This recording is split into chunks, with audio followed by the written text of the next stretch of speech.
Jared, can you apply stimulus in a narrow enough way to help those so beleaguered in this economy? Sure, we can. In fact, much of what's in the American Rescue Plan is targeted at those at the bottom leg of this K-shaped recovery, meaning that this is a recovery where many folks never missed a paycheck, were able to work from home and so on, while so many others were stuck bearing the brunt of the pandemic and the economic crisis. For example, we expand a child tax credit, make it fully refundable. According to a Columbia Poverty Analysis Group, this reduces child poverty by 50%. That's some pretty top shelf targeting from my perspective.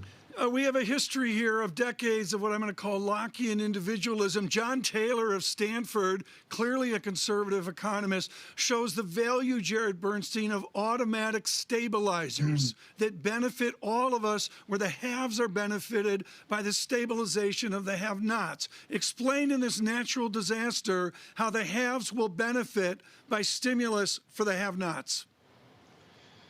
Yeah, no, I think, first of all, one thing to recognize is that our automatic stabilizers often shut off too quickly. So one of the things we ought to do, and it's a problem that we've had, it's one of the reasons why the American Rescue Plan is so urgent, because we've had these kinds of air pockets created by the kind of wait and see what happens next, so we get behind the curve. What we need to do is make sure our automatic stabilizers are kicking in with the alacrity that we need them to. That's embedded in this plan. Yeah, look, this is a matter of, if GDP is a spectator sport for half the economy, it's simply not going to achieve the goals of the Biden-Harris administration. So we have to start building the policy architecture, the kind of connective tissue that reconnects GDP growth to the prosperity of all, with a special sensitivity to racial equity. And that's in this plan. It's also in the more broad Building Back Better plan that's coming later. So, Jared, let's get to those two issues and draw a distinction here. There's aid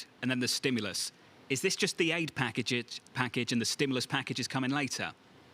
I definitely think of this much more in terms of relief, at least initially, than stimulus, in the sense of there are a lot of people who can't go back to work until it's safe to go back in the water. So one of the key parts, of course, of the rescue plan, I heard you guys talking about the European Union, they've had great trouble with this, and it's reflected in their economy, is to not only control the virus, but produce and distribute the vaccine in a way that is obviously much more driven by science, much more organized, has a much clearer federal presence than was heretofore the case. The connection, as I'm sure your team well knows, between controlling the virus, distributing the vaccine, and finally launching a robust recovery is extremely tight, and we cannot drop the ball on that. That's where President Biden is coming from. That's why the urgency of acting now is so acute for him.